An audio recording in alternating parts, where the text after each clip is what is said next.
Multilinguals, what's your, they didn't realize I could understand their language, story?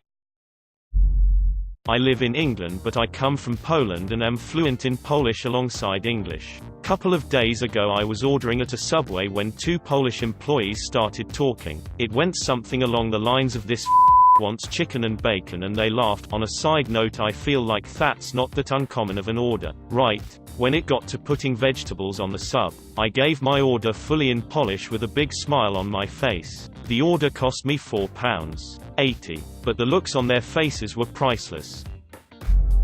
I was solo traveling in Morocco. I'm 22-year-old female and speak Arabic enough to understand conversations, basic words and phrases, etc. I was trying on clothes at a small shop and there were two women helping me choose what to try on. They started talking about me in Arabic, saying how I would be a great wife for one of the ladies' sons. They were going on, and as I was leaving I responded in Arabic, "No thank you, but I appreciate your help," and they were stunned.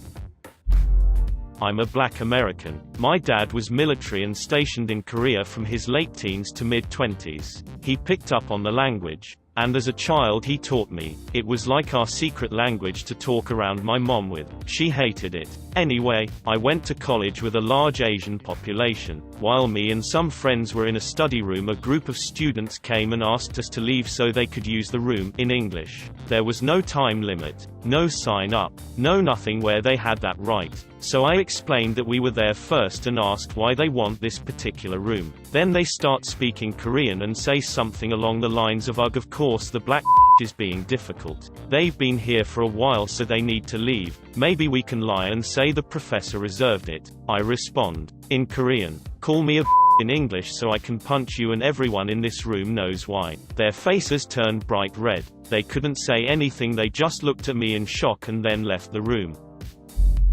Was a high school student in Toronto, but I speak Slovak, which is similar to Czech and Polish. I was going to school on the subway in the morning and two good-looking women started to talk in Polish right next to me. I usually like to strike up conversations with fellow Central Eastern Europeans. Unfortunately, they started talking about how one of them has had a burning pee problem, with nowhere to move on the packed subway and no headphones. It was an awkward thing for a 15-year-old to hear from two ladies. It got a little worse later when they started to talk about women problems. Now I have no issues with that conversation nowadays, of course, but 15-year-old me was a bit mortified. A long 45 minutes.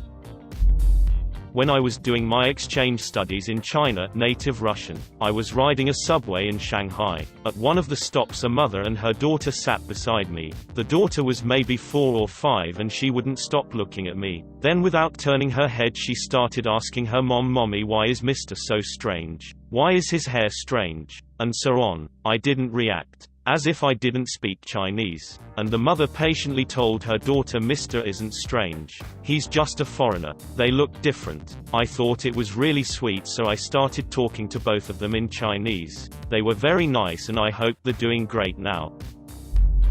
Not me, but my dad, very white guy with equally white Irish last name, was born and raised in India. He speaks a variety of languages: Gujarati, Hindi, Kingani, English, Portuguese, etc. He was at an airport and sitting across from two young Indian women. One was saying to the other in Hindi, "Look at that fat old white guy over there." My dad got up, walked over to them and greeted them in Hindi, proceeding to make small talk about their flights and days. From his telling, there was a mix of shock and absolute coming from him. He smiled and walked back to his baggage. My dad grew up in Egypt and now travels the world for Dole, the fruit company. Once he was in Morocco at a plant who were possible suppliers and they tried to deceive him. They showed him the safety guidelines that were written in Arabic, but were describing different standards in English. My dad doesn't look like a typical Middle Easterner and has a very small accent, so they thought they could fleece him. After the dude was done talking, my dad says, "That's not what it says," and the guy says, "What do you mean?" My dad repeats the statement but in Arabic. The guy apparently dropped his jaw and all he could say was, "You speak Arabic." Needless to say, that Moroccan plant did not get the gig. I was in the line to renew my license. At the DMV, two Latina girls were behind me and were talking about me having pretty blue eyes. In Spanish, They turned 3 shades of red when I turned around and said thank you. Well, my great-aunt told a story of how she once went into a butcher shop. When she walked in, the butcher was talking with a customer in Russian, which she spoke. The butcher saw my great-aunt walk in and told the costumer, in Russian, that he'd take care of this old hag, and then continue the conversation. So my great-aunt, in English, asked for pounds and pounds of cold cuts, all sliced and wrapped. When it was all ready, she told him, in Russian, to shove it up your ass, and walked out. God, I loved that woman. Revenge is best served in cold cuts. My late best friend, who was big, tall and blonde, was in Tim Hortons. He speaks fairly fluent Arabic. Having spent 7 years working in Saudi Arabia, 3 Arabic men were sitting at a table making very lewd comments about the women in the shop. My buddy turned to them and said in Arabic, "You need to shut up before someone kicks your ass. You never know who is listening." They got very confused, and left soon after. Moved to Thailand and took extensive language training. Was drinking coffee in a quiet shop and the barista and the waitress started guessing my age, where I was from, why I came there 3 days in a row, lived close by, and I was thinking cool. They think I'm cute. How flattering. And then the barista said, but he is a little fat. So when I left I told her my age and hometown. When she brought the change back I told her that yes, I am a little fat. I was on the subway in NYC a few months ago when a family sitting across from me was playing I Spy in Hebrew with their kids. The parents went around describing each person they saw on the train, so when they got to me I decided to play along. I looked up from my book, made a funny face, and covered my face with the book before the kids could find me. The parents started laughing and said to their kids, "I spy someone who understands us." The parents and I shared a good laugh about it while their kids got really excited that someone else spoke Hebrew. They never figured out who it was, but it made my commute a lot more fun.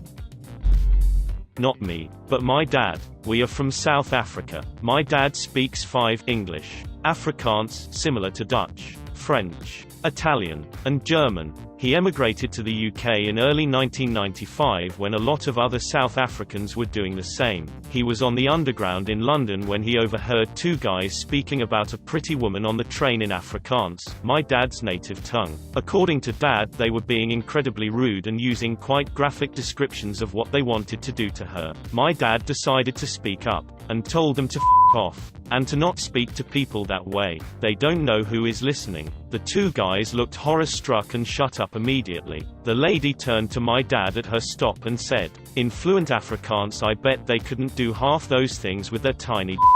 My dad just laughed in shock and watched her get off the train. Pretty hilarious.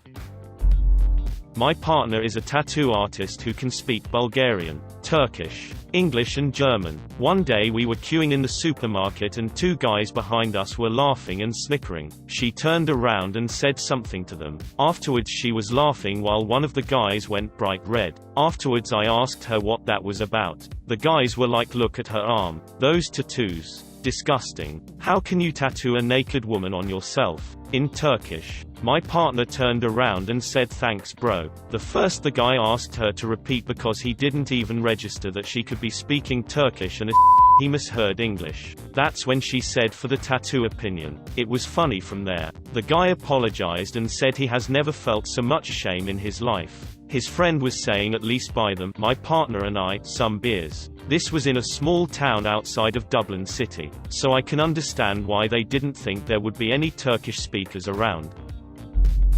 I've said this before. It happened a while ago. I went to a psychiatric emergency ward once and asked for help and if they were comfortable to speak English. I understand Danish but have a hard time making myself understandable in it and didn't really feel like an idiot at a crucial time of my life. I stayed there for 4 days without anyone realizing I knew what they were saying about me right in front of me. 2 of the nurses thought I was cute. 1 doctor thought I was lying all the time. A patient thought I was a spy for the staff. A lot happened in those 4 days. It made my stay way more enjoyable than it should have been.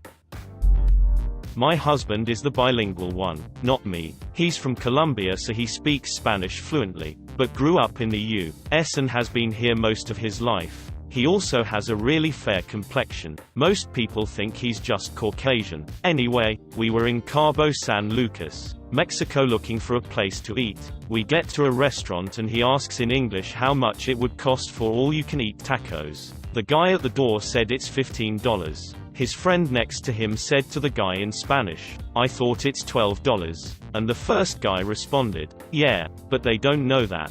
My husband of course understood everything. He told them in Spanish that they're lying rip-offs and we'd be going somewhere else. The guy's expression was priceless.